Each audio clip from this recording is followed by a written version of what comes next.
नमस्कार। Mission genius mind consultant private limited से संजीव मलिक। ये वीडियो हमारी मेंटल हेल्थ सीरीज से है और आज का हमारा टॉपिक है how to stop overthinking. बहुत ज्यादा सोचने को किस तरह से रोका जाए। कुछ लोग हैं जिनका दिमाग हर समय दौड़ता रहता है, भागता रहता है, विचार चलते चले जाते हैं और ये कुछ लोगों की संख्या आजकल बढ़ती बढ़ती बहुत से लोगों तक हो गई है। यानी कि 70% तक ऐसे लोग हो गए हैं जहां पर जिनके विचार जो हैं लगातार दौड़ते रहते हैं। तो इस पर आज हम चर्चा करेंगे। इससे पहले कि हम आगे बढ़ते हैं, मैं आपको अपना YouTube चैनल को सब्सक्राइब करने के लिए रिक्वेस्ट कर रहा हूं कि आप एक बार जरूर हमारा ये जो करंट चैनल है इसको सब्सक्राइब करें। हमारा इंग्लिश चैनल भी है माइंड गुरु इंडिया नाम से, उसको आप सब्सक्राइब जरूर करें। साथ में हमारी वेबसाइट माइंड गुरु इंडिया को विजिट कर सकते हैं और ये हमारे डिफरेंट कोर्सेज जो हम लोग करवाते हैं यहाँ पर आपको विस्तार से दिखाए जा रहे हैं। इनमें से जो भी आपको पसंद आया जरूर इसको कर सकते हैं। साथ में हमारे ऑफिस के नंबर, कुछ लोग कॉल करते हैं, हमको ये नंबर ही समझ में नहीं आते कि कहाँ पर हैं, ऑफिस के नंबर कहाँ दिए हुए हैं। तो एक बार मैं वीडियो में इंक्लूड कर रहा हूँ, तो आप ये नंबर देख सकते हैं और इन पे बात कर सकते हैं। और आज का हम टॉपिक शुरू करते हैं, हैबिट ऑफ ओवर थिंकिंग, फालतू सोचने की आदत। जैसा मैंने लिखा यहाँ पर आदत, ये आदत है, तो कैसे पड़ती है और क्यों पड़ती है, थोड़ा इसके बारे में भी हम विचार करते हैं। इसी टॉपिक को मैं अलग अलग नाम से लिख सकता हूं, यानी एंजाइटी के जो पेशेंट होते हैं, जिनको हमेशा नेगेटिव विचारों का प्रवाह जिनके मन में चलता रहता है, नेगेटिव या पॉजिटिव, अगर विचारों का प्रवाह चलता रहता है तो इसको हम एंजाइटी का ही नाम देंगे। इंसोम्निया यानी नींद ना आना से छुटकारा, यही वीडियो टॉपिक जो है, ये सारे टॉपिक इसमें कवर्ड हैं। इसी टॉपिक को आप अलग अलग तरीकों से समझ सकते हैं। मन को शांत कैसे रखें, कुछ लोग ऐसे सर्च करते हैं, कुछ लोग ऐसे जानना चाहते हैं। तनाव मुक्त कैसे हों, ये सारे के सारे टॉपिक इसी चीज से जुड़े हुए हैं। पुरानी यादों से कैसे छुटकारा पाया जाए, स्ट्रेस को कैसे मैनेज किया जाए और वर्तमान में कैसे जिया जाए, खुश कैसे रहा जाए और ध्यान कैसे किया जाए। ध्यान रखना, यही टॉपिक जो है ध्यान का भी टॉपिक है कि प्रेजेंट मोमेंट में कैसे रहा जाए। तो इस चीज को मैं अलग अलग तरीकों से एक्सप्लेन कर रहा हूं यहां पर। सबसे पहले एक बार ओवर थिंकिंग की इस हैबिट को समझते हैं, क्या होता है। पहली बात तो ये एक आदत है, जैसे मैंने कहा आदत, रेपिटेशन जो है, विचारों में दौड़ते चले जाना, सोचते चले जाना, जहां या तो पास्ट की बातें याद करते चले जाना और या फ्यूचर के बारे में सोचते चले जाना। जहां हम पास्ट की बात करते हैं तो जो ओवर थिंकिंग है इसको ये डिप्रेशन में कन्वर्ट हो जाती है और जब फ्यूचर की बात आती है तो यही ओवर थिंकिंग जो है वो एंजाइटी में कन्वर्ट हो जाती है कि मेरे साथ ऐसा ना हो जाए दोबारा से। नेगेटिव विचार आगे के लिए प्रोजेक्ट कर दिए जाते हैं और पास्ट और फ्यूचर दोनों आपस में इतना इंटरलिंक्ड है कि या पास्ट जाए या फ्यूचर जाए, दोनों ही बातें हमें स्ट्रेस पैदा करती हैं, हमारे मन में परेशानी पैदा करती हैं। इससे चिंता करना या तनाव में रहना जो इसी के ही आउटकम है, इसी से ही पैदा होते हैं। मेडिकल लैंग्वेज में इसे रियूमिनेटर कहा जाता है, जो बहुत सोचने वाले लोग होते हैं। ये भी एक वर्ड है उनके लिए। ओवर थिंकिंग जैसे मैंने वर्ड यूज किया, ऐसे रियूमिनेटर भी एक वर्ड है इन्हीं लोगों के लिए। ऐसे लोग अपनी पुरानी गलतियों से भी परेशान रहते हैं, तो पास्ट की प्रॉब्लम से खोए रहते हैं या आसपास की चीजों से वो तनावग्रस्त रहते हैं। आसपास में कुछ भी उल्टा सीधा हो रहा है, देश ठीक नहीं चल रहा, सरकार ठीक नहीं है, क्रिकेट में हम पिछड़ रहे हैं, स्पोर्ट्स में हम ठीक काम नहीं कर रहे, करप्शन बढ़ता जा रहा है, ऐसी व्यर्थ की बातों में भी दुनिया भर की इन्वॉल्वमेंट, यानी ऐसी बातों से जिनसे आपका इमीडिएट कोई कनेक्शन नहीं है। ठीक है, अगर वो समस्या है तो किसी के लिए जरूर है और वो सुलझाई जानी चाहिए, लेकिन आपके लिए क्या इमीडिएट प्रॉब्लम ये है? शायद नहीं। तो इसको समझना बहुत जरूरी है कि क्या हम किस तरह की बातों में अटकते हैं। थोड़ा और सोचते हैं इसके बारे में। ओवर थिंकर लोगों के साथ एक प्रॉब्लम क्या होती है, जहां उनको टाइम मिलता है, जहां वो अकेले होते हैं, तुरंत खुद से बात करना शुरू कर देते हैं। जहां अकेले पड़े तुरंत खुद से बात करना शुरू। तो अकेले, जिसको हम एकालाप बोलते हैं, सेल्फ टॉक बोलते हैं, तो सेल्फ टॉक करते हुए कईयों को देखते हैं हम लोग, अपने आप से ही लगे होते हैं, विचार कर रहे होते हैं और सड़क पे चलते हुए भी अपने ख्याल में मगन चले जा रहे हैं, ड्राइविंग कर रहे हैं तब भी ख्यालों का प्रवाह चलता चला जा रहा है, नहा रहे हैं, ब्रश कर रहे हैं, खाना खा रहे हैं, हर वक्त वो विचारों के अंदर घूम रहे हैं, यहां तक कि सो रहे हैं तब भी विचार अपना पीछा नहीं छोड़ते, वो अपना काम करते चले जाते हैं। ये हमने एक आदत बना ली है, विचारों में जीने की आदत बना ली है। और एक समय ऐसा आता है कि ये विचारों से हम छूट पाना बहुत मुश्किल हो जाता है, it just become part of our life. और फिर हम परेशान हो जाते हैं, फिर उससे जो बीमारियां पैदा होती हैं वो सारी एंजाइटी हो गई, इंसोम्निया हो गया, डिप्रेशन हो गया, ओसीडी, ये सब इसी के आउटकम है। Over thinking. तो खुद से बात करना थोड़ा बंद करना पड़ेगा। कैसे करें, उसी पर मैं भी आ रहा हूं, कैसे करें। तो एक बार थोड़ा ही समझते हैं, ये लोग एनालिस्ट बहुत होते हैं, मतलब एनालिसिस करते रहते हैं अपनी जिंदगी का, क्या मैं ठीक जा रहा हूं, क्या ये काम मैंने ठीक किया, क्या मुझे ऐसा करना चाहिए था, नहीं करना चाहिए था, राइट। इस तरह के विचार चलते रहते हैं। अब साइंटिफिक स्टडी के हिसाब से हमारे मन में एक दिन में 50,000 से लेकर 70,000 विचार आते हैं। अब ये बहुत बड़ा नंबर है, आप समझ सकते हैं। अगर इसमें डिवाइड करके देखूं तो एक मिनट में लगभग 35 से लेकर 48 विचार, आप समझ सकते हैं। 60 सेकंड के अंदर, 60 सेकंड में हम 35 विचार बदल रहे हैं। ऐसा वैसा, यहां से वहां से, यहां जा रहा है, ऐसा करना है, वैसा करना है, ये नहीं किया, वो नहीं किया, ये विचार चलते रहते हैं, लगातार दौड़ते रहते हैं। लगभग हर 2 सेकंड में एक विचार चेंज हो जाता है। एक विचार दूसरे विचार की सीरीज को जन्म देता है, उस सीरीज से कुछ तीसरा कन्वर्ट होता है, उससे कुछ चौथा, उससे कुछ पांचवा, और ये सीरीज लगातार चलती चली जाती है। इससे प्रॉब्लम क्या होती है? सबसे पहले तो ये आपकी एनर्जी को सक कर रहे हैं, विचार लगातार खा रहे हैं आपकी। ब्रेन हमेशा चल रहा है तो आपकी एनर्जी को सक कर रहा है। आप हमेशा फटीग में रहते हैं, आप थके हुए महसूस करेंगे। दिमाग की जो नसें हैं उन पर ज्यादा प्रेशर होने की वजह से नसें सिकुड़ने लगती हैं और तरह तरह की बीमारियां जो पैदा कर रहे हैं, जो मैंने अभी नाम लिए, ये तरह तरह की बीमारियां पैदा होने लगती हैं, राइट। और बोझ जो है ना इनके दिमाग पर हमेशा बना रहता है। अब ये लोग कई बार हमारे पास आते हैं हिप्नोथेरेपी करवाने के लिए कि सर मेरे मन से विचार हटा दो। अब एक 10 मिनट की हिप्नोथेरेपी से आपके मन से विचार हटाना बहुत कठिन है। टाइम लगता है उस चीज को समझने में, आपके मन को समझाने में थोड़ा टाइम लगता है, 2-3 सिटिंग लगती हैं। लेकिन मेरा रिक्वेस्ट ये है कि अगर आप ये खुद ही घर पे कर पाए तो बहुत अच्छी बात है। जरूरी नहीं कि आपको कहीं से इलाज ही करवाना पड़े, लेकिन अगर आप अपने आप को खुद ही कंट्रोल कर पाए विचारों को तो बहुत अच्छी बात है। तो एक बार सोचते हैं, इस बात के ऊपर हम आते हैं कि मन इतना क्यों सोचता है, हर वक्त सोचता क्यों रहता है। थोड़ा इसकी अलग अलग बातों पर विश्लेषण करते हैं।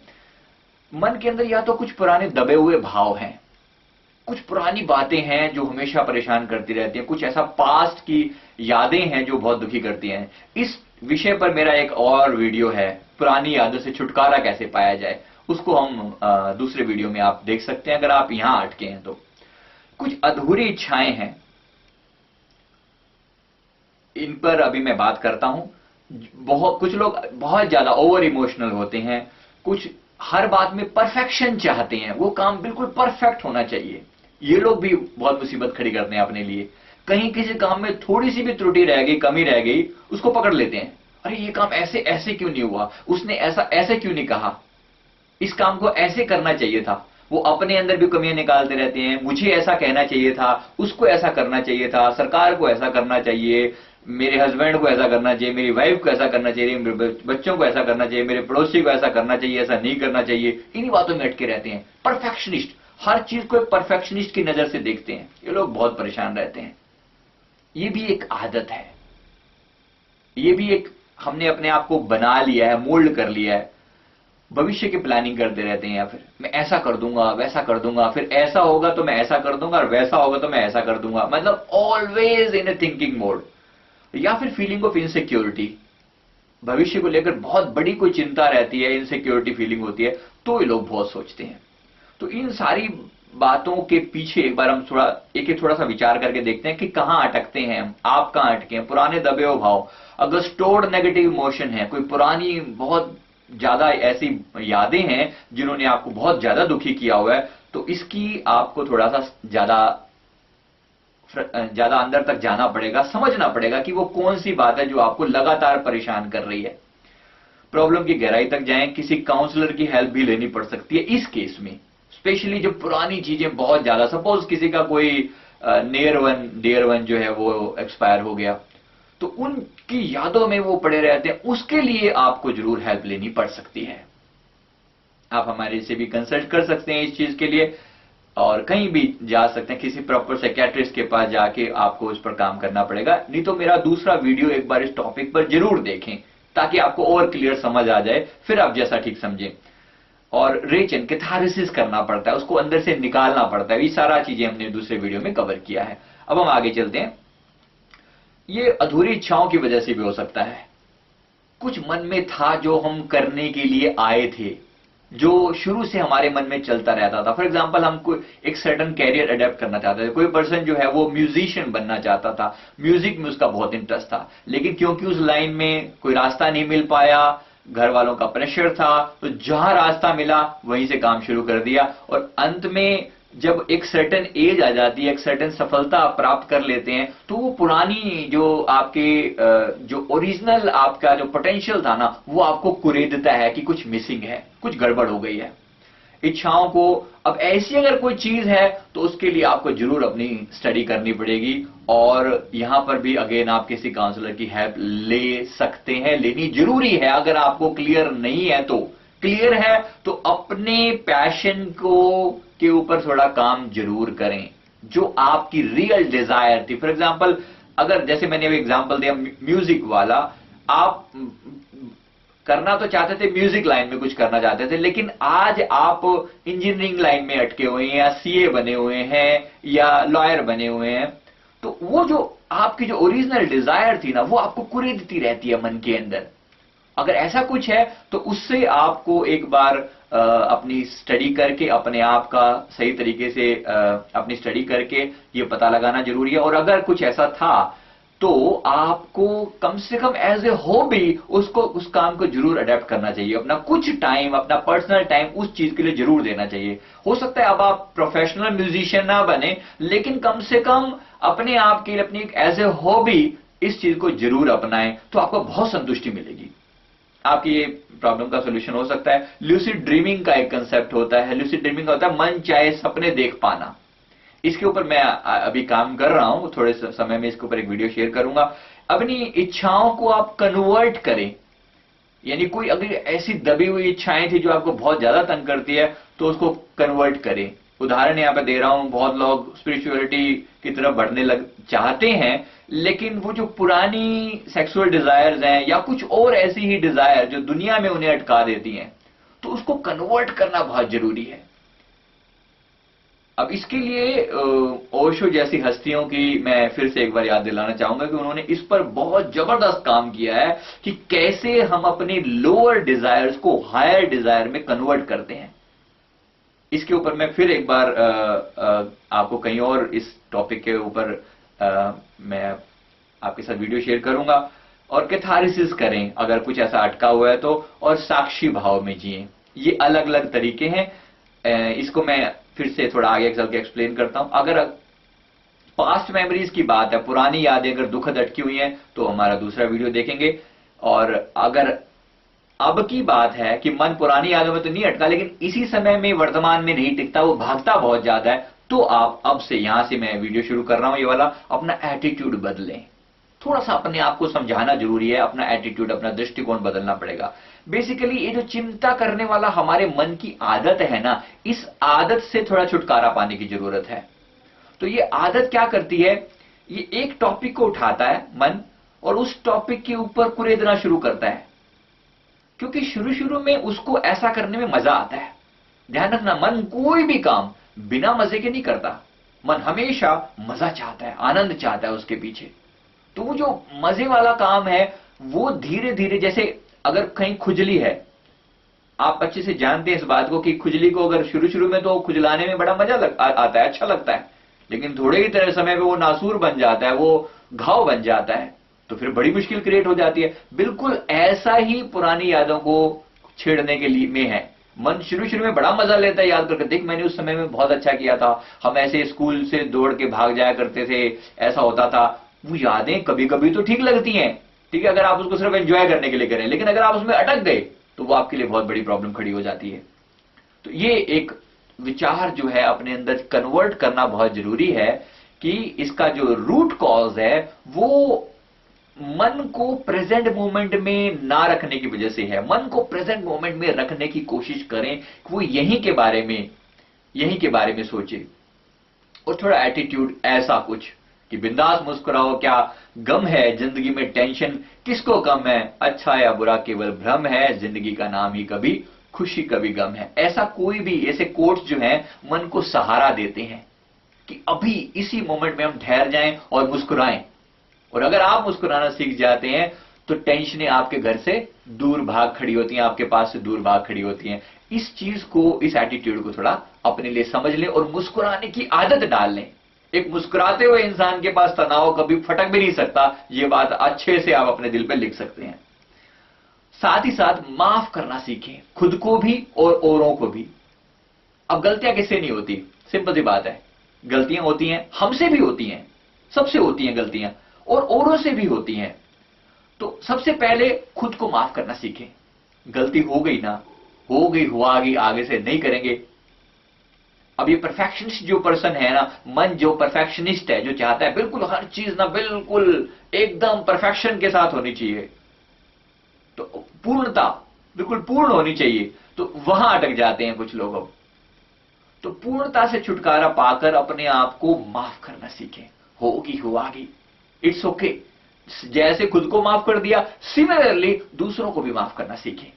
अरे क्या हो गया मेरे से, जब मैंने खुद को माफ कर दिया तो उसकी भी, वो भी मेरे जैसा ही है, उससे भी गलतियां हो गई, उसको भी माफ कर दिया।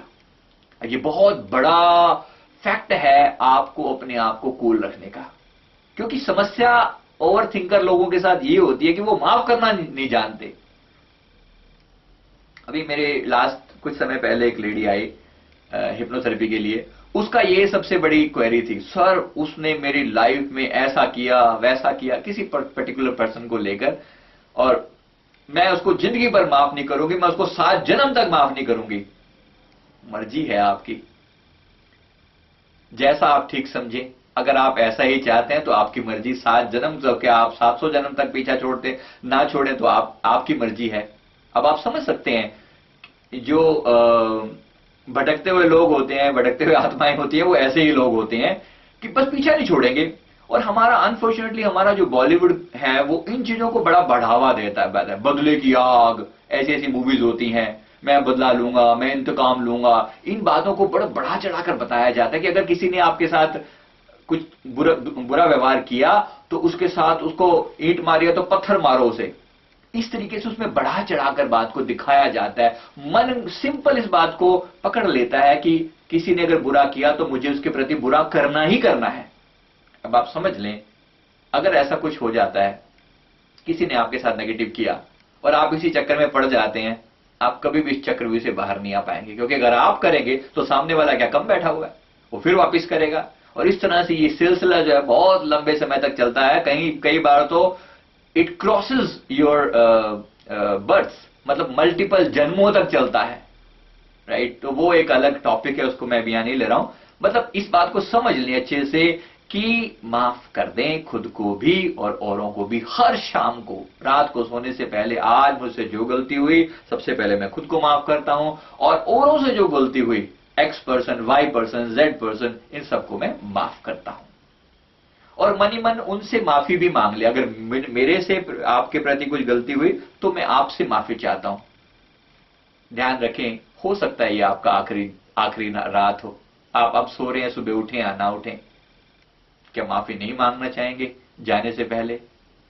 कोई रात तो होगी जो आखिरी होगी, कोई तो ऐसा दिन होगा जो आखिरी होगा। जब ये बात क्लियर है तो इससे पहले कि आपको वो परेशानियां झेलनी पड़े मन में ग्रज लेकर इस संसार से जाओ, इससे कहीं बेहतर है कि खुद को और औरों को माफ कर दो, अभी से माफ कर दो। तो ये मैंने यहां बेसिक कुछ टॉपिक ली। अब एक और चीज, जैसे मैंने कहा, आपके मन को शांत रखने के लिए, सोचने की आदत को से छुटकारा पाने के लिए रिट्रोस्पेक्शन ऑफ द डे, यानी दिन का पुनर्वलोकन करना बहुत जरूरी है। ये एक बहुत सुंदर प्रोसेस है। इसमें हम क्या करते हैं, बेसिकली आप लिख भी सकते हैं इस चीज को, और आप इसको रिकॉर्ड करके भी कर सकते हैं, या आप अपने ही मन में विचारों को कंक्लूड कर सकते हैं। उदाहरण के लिए पुनर्वलोकन यानी रिट्रोस्पेक्शन ऑफ द डे कैसे होता है। रात को सोने से 1-1.5 घंटा पहले समझ लेट जाएं, और लेट कर एक बार अपना दिन का अवलोकन करें। आज क्या क्या हुआ, सुबह मैं कितने बजे उठा, मैंने कहां गया, कैसे किया, मैंने क्या क्या किया, किस किस तरीके से, किस किस से बात करी, वहां कैसे था, यहां कैसे था, ये कैसे हुआ, वो कैसे हुआ। इन सारी चीजों को मैंने एनालिसिस कर लिया एक तरीके से, जल्दी जल्दी जल्दी जल्दी। शुरू में थोड़ा टाइम ज्यादा लगेगा आपको उस चीज को याद करने में, धीरे धीरे आपको इसकी आदत पड़ जाएगी। और one of the best technique है ये विचारों को शांत करने की, one of the best technique है। क्योंकि मन एक बार जब उसका अवलोकन कर लेता है ना, एनालिसिस कर लेता है और ढंग से कर लेता है ना, जाग कर होश पूर्वक कर लेता है, तो वो वहां से छूट जाता है। क्योंकि नॉर्मली दिक्कत क्या होती है, हम कोई भी काम होश पूर्वक नहीं करते। यानी अगर ब्रश भी कर रहे हैं तो सोच रहे हैं, खाना खा रहे हैं तो सोच रहे हैं, नहा रहे हैं तो सोच रहे हैं। अभी जो सोचने का प्रोसेस है, किसी भी समय आपको प्रेजेंट मोमेंट में ठहरने नहीं देता। इसकी वजह से आपका कोई भी काम परफेक्ट नहीं होता। और क्योंकि कोई भी काम परफेक्ट नहीं होता, यानी जिस समय आप अपने ऑफिस में थे तो आप ऑफिस में नहीं थे, आपका मन घर में था या कहीं और था। और क्योंकि आपका मन कहीं और था, तो जो काम आपने किया वो परफेक्शन के साथ नहीं किया, इसलिए वहां पर गलतियां होंगी। और गलतियां होंगी तो मन उनके बारे में बाद में बैठकर सोचेगा, अरे ये कैसे हो गया। होगा तो सही भाई, क्यों नहीं होगा, क्योंकि आप वहां थे ही नहीं, आप पूरी तरह वहां थे ही नहीं। खाना खाते हुए सेम समस्या होती है, खाना खा रहे हैं, लगातार मन दौड़ रहा है, इधर से उधर उधर से उधर, अब वो खाना भी ढंग से नहीं खा रहा, इसलिए खाने के प्रति वो लालच बना रहता है, और खा लूं और खा लूं। जो ज्यादा तनाव वाले लोग होते हैं ना, वो खाते भी ज्यादा है, ये भी आपको समझ में आ जाए। और उसके पीछे यही कारण होता है, क्योंकि जब भी खा रहे हैं वो खाते समय भी वहां प्रेजेंट नहीं है, कहीं और ही भागे हुआ है उनका मन। खाना तो छोड़िए, सोचना खाना तो बाद की बात है, इतना ज्यादा सोचते रहते हैं कि श्वास भी पूरा नहीं ले पाते, श्वास भी ढंग से नहीं ले पाते, और तब भी सोचते चले जाते हैं। सोच रहे हैं, श्वास भी जल्दी जल्दी में लेते हैं, इतनी जल्दबाजी बचा रखी है मन ने। श्वास भी अगर मैं कहूं कि पूरा श्वास अंदर तक लें और पेट तक भरें और बाहर आने दें, इस प्रक्रिया में आप 20 सेकंड लगाएं। ये बात मैंने एक दूसरे वीडियो में भी एक्सप्लेन कर रखी है। 5 सेकंड में इनहेल करें, 5 सेकंड होल्ड करें, 5 सेकंड में एक्सहेल करें, श्वास को छोड़ें, और 5 सेकंड फिर होल्ड करें, और फिर अगला श्वास शुरू करें। आप 20 सेकंड वाला ये जो प्रोसेस है, दिन में जितनी देर हो सके दोहराएं। ये बैठकर कर सकते हैं, चलते फिरते भी कोशिश करें श्वास की गति को थोड़ा नॉर्मलाइज कर लें। अगर आप ऐसा कर पाए तो आप देखेंगे हर समय आपका मन रिलैक्स रहना शुरू कर देगा, शांत रहना शुरू कर देगा। फिर भी अगर दिन में फिर भी गलतियां हुई हैं, कुछ हुआ है, तो पुनर्वलोकन जरूर करें। रिट्रोस्पेक्शन से क्या होगा, मन जो है ना चीजों को अरेंज कर लेगा, ऑर्गेनाइज कर लेगा। नहीं, इसको ऐसा नहीं, ऐसा करना चाहिए था। और उस समय क्या करें, एक कॉपी पेन लेकर बैठें। कॉपी पेन में अगर कोई काम अधूरा रह गया था तो तुरंत उसको लिख लें, मन के अंदर उसको खाली ना छोड़ें। कॉपी पेन लेकर बैठना रिट्रोस्पेक्शन का एक मोस्ट इंपॉर्टेंट पार्ट है। उससे क्या होगा, कोई भी काम अधूरा है तुरंत आपने लिख लिया कि ये काम कल करना है, इतने बजे करना है, और चाहे तो मोबाइल में रिमाइंडर लगा लें। अब बच जाएंगे, यहां पर आप इजीली निकल आएंगे यहां से बाहर। इसको आप रिकॉर्ड बोल के भी रिकॉर्ड कर सकते हैं अपने, कि आज दिन में ऐसा हुआ, आप रिकॉर्डिंग भी कर सकते हैं। इससे भी आपके भाव अंदर से जो अटका हुआ था वो निकल जाएगा। अगर आप लिखना चाहें तो लिख भी सकते हैं, इसीलिए पर्सनल डायरी लिखने को इतना ज्यादा महत्व दिया जाता है, क्योंकि उससे आपका मन चीजों को ऑर्गेनाइज कर पाता है। अगर डायरी ना भी लिखें तो आजकल रिकॉर्डर है, उसको रिकॉर्ड कर लें और थोड़े समय बाद डिलीट कर दें, 2-3 दिन बाद उसको डिलीट कर दें, लेकिन एक बार जरूर उसको बोलकर बाहर निकाल लें। ये आपको बहुत रिलैक्स कर देगा, मन को बहुत शांत कर देगा। ये आप जरूर करके देखें। राइट योर थॉट्स, विचारों को लिखें। अब लिखना, जैसे मैंने अभी कहा, लिखने से अवचेतन मन के अंदर छिपी हुई चीजें जो हैं वो बाहर आ जाती हैं। वो आपको जो अवचेतन मन के अंदर छुपा हुआ बातें थी वो बाहर आ जाती हैं, और बाहर आने के बाद वो आपको बार बार तंग नहीं करती। जो अवचेतन मन के अंदर अटका हुआ है वो आपको हमेशा परेशान करता चला जाता है। यानी अंधेरे में जैसे रस्सी को सांप समझकर हम लोग डर जाते हैं, तो वैसे ही वो विचार जो अभी तक अंधेरे यानी अवचेतन मन की गहराइयों में पड़े हुए हैं वो हमें डराते रहते हैं। एक बार उनको लाकर बाहर निकाल लो तो वो डर हमेशा के लिए समाप्त हो जाता है। रस्सी पड़ी हुई थी, आपने लाइट डाली, पता लग गया कि हाँ रस्सी है, बस उसके बाद फिर वो डराती नहीं है। पड़ी है वो, लेकिन डरा नहीं रही। तो इसी तरह से अपने पुराने विचारों को भी एक बार प्रेजेंट मोमेंट में ले आए, चेतन मन में ले आए, तो फिर वो आपको डराते नहीं, आपको परेशान नहीं करते। जैसे मैंने रिट्रोस्पेक्शन के बारे में यहाँ पर थोड़ा विस्तार से लिखा है कि दिन में जो जो घटनाएं हुई उनको आप प्रॉपर तरीके से लिखें या उनको याद करें अपने मन के अंदर। मन में क्या चल रहा था, कौन सी छाप चल रही थी। अगर कोई गलती की तो उसको स्वीकार कर लें और आगे से उसको ना रिपीट करने की अपने साथ दोहराएं, और साथ में आगे के लिए जो है औरों को किसी ने गलती करी तो उसको तुरंत माफ कर दें। तो यहां दिन के अंदर ही आपने आज का सारा हिसाब आज ही कंक्लूड कर लिया, तो यहां की जो कोई भी चीज जो है वो आगे कैरी फॉरवर्ड नहीं होगी, वो आपको आगे तंग नहीं करेगी। तो ये आपको बहुत हेल्प करती है। अब साथ में ये जो सेल्फ टॉक अपने आप हम लगातार बोलते चले जा रहे हैं, इसके ऊपर अपने विचार से ही इस पर लगाम लगाएं। अपने आप से प्रॉमिस करें कि अब से मैं कम सोचूंगा, जहां तक जरूरत होगी वहीं तक सोचूंगा, जहां जरूरत नहीं होगी फालतू नहीं सोचूंगा। उदाहरण के लिए जैसे मैंने कहा, खाना खा रहे हैं, क्या उस समय सोचना जरूरी है? नहीं जरूरी तो मत सोचें। नहा रहे हैं, नहाएं, एंजॉय करें, क्या उस समय सोचना जरूरी है? नहीं जरूरी। जब सोचना जरूरी है तभी सोचिए ना। ये एक आदत की तरह मत करें इस काम को, हमेशा चल ही रहे हैं। अपने मन को जब विचार बहुत ज्यादा चल रहे हो तो अपने मन को कहें शट अप, जस्ट रुक जाओ, बस बहुत हो गया, बहुत सुन ली तुम्हारी, बक बक बक बक बक बक किए जा रहे हो। मैं कई बार कहता हूं मन का उपवास रखें, मन का उपवास। मन से बोलना कम करें, मन को साइलेंट मोड पर डाल दें। कुछ ऐसा बटन हो कि मैं प्रेस कर दूं, जहाज चला दूं उसमें, तो साइलेंट मोड पर रहे, बोले ना, फिर वो शांत रहे, टिका रहे।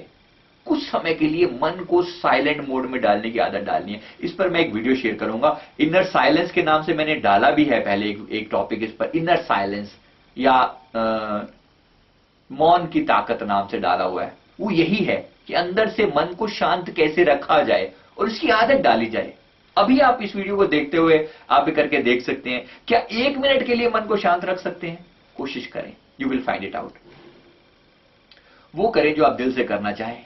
मन में बहुत कुछ ऐसा चलता रहता है जो हम दिल से जब करना चाहते हैं, अगर वो नहीं हो पाता तो फिर वो विचारों का रूप ले लेता है और मन में दौड़ता चला जाता है। तो कोई एक काम ऐसा करें जो आप दिल से करना चाहें, आपकी हॉबी जो आपको अच्छी लगे, जो कोई ऐसा काम जहां पर आप पूरी तरह इन्वॉल्व हो जाएं और खुद को भूल जाएं, खुद को पूरी तरह भूल जाएं। कोई एक काम, और एक बार मन को खाली कर लिया, शांत कर लिया, तो फिर फालतू का टॉक्सिफिकेशन मन में ना डालें, टॉक्सिकेशन मन को ना करें, यानी कि फालतू का कचरा जबरदस्ती मत भरें। अब क्या हुआ, इन चीजों में मन को शांत किया, हो सकता है कुछ मेडिटेशन किया, हो सकता है कोई और एक्सरसाइज वगैरह करके मन को शांत किया बड़ी मुश्किल से, और फिर टीवी के सामने बैठ गए। अरे ये फिर वहीं पहुंच गए हैं हम, क्योंकि टीवी का अपना एक लेवल है, वो लगातार आपके मन के अंदर कचरा कहीं ना कहीं डाल ही रहा है, कोई ना कोई नेगेटिव फीलिंग, कोई ना कोई नेगेटिव बात, कहीं ना टीवी, न्यूज़पेपर या व्हाट्सएप या ये सब चीजें, कभी कभी लगता है हम स्ट्रेस रिलीज करने के लिए इनका यूज कर रहे हैं। तो अगर आप देखेंगे ना अपने जीवन में, तो यही चीजें आपके जीवन का सबसे बड़ा स्ट्रेस बन चुकी हैं आज के समय में। ख्याल रखिएगा जो मैं कह रहा हूं, यही चीजें आपके लिए सबसे बड़ा स्ट्रेस बन चुकी हैं। किसी ने व्हाट्सएप पे कुछ नेगेटिव कमेंट डाल दिया, फेसबुक पे कुछ नेगेटिव कमेंट डाल दिया, और आप उसको लेके सोचे चले जा रहे हैं, परेशान हो रहे हैं। Be careful. जिस बंदे ने आज तक कभी आपको देखा नहीं, आपने जिसको कभी देखा नहीं, उसने कुछ डिसलाइक कर दिया आपकी किसी पोस्ट को, उसको लेकर लोग परेशान घूम रहे होते हैं। और सुसाइडल थॉट्स आने शुरू हो जाते हैं। बड़ा फनी लगता है मुझे ये बात कहते हुए कि इतना लोग इन्वॉल्व हो चुके हैं इन चीजों के अंदर, उसी के अंदर बिल्कुल लगातार सोचते मैं ऐसे लिखूं, मैं वैसे लिखूं, मैं कैसा दिखूं, मैं लोगों के सामने कैसे अपनी सेल्फी डालूं, लोग मुझे लाइक करें। वो सारी जिंदगी जो है ना इन चीजों के पीछे अटक गई है। ये कचरा है, कचरा। लिटरली मैं इसे कचरा कहता हूं, क्योंकि जीवन में हमने कुछ अपनी मर्जी से नहीं कर रहे हैं, ये लोग हमें ड्राइव कर रहे हैं। कोई हमें लाइक कर देता है, हम फूल जाते हैं, कोई डिसलाइक कर देता है, हम सिकुड़ जाते हैं। ये कौन सी मालकियत हुई? क्या अपने ऊपर हमारा इतना भी हक नहीं है कि अपनी मर्जी से हम खुश हो पाएं और अपनी मर्जी से हम दुखी हो पाएं? We have to do something for this.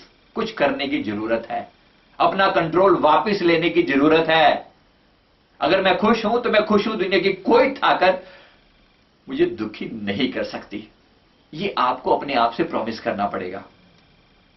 इन चीजों का एक कम इस्तेमाल करें, मैं इतना ही कह सकता हूं।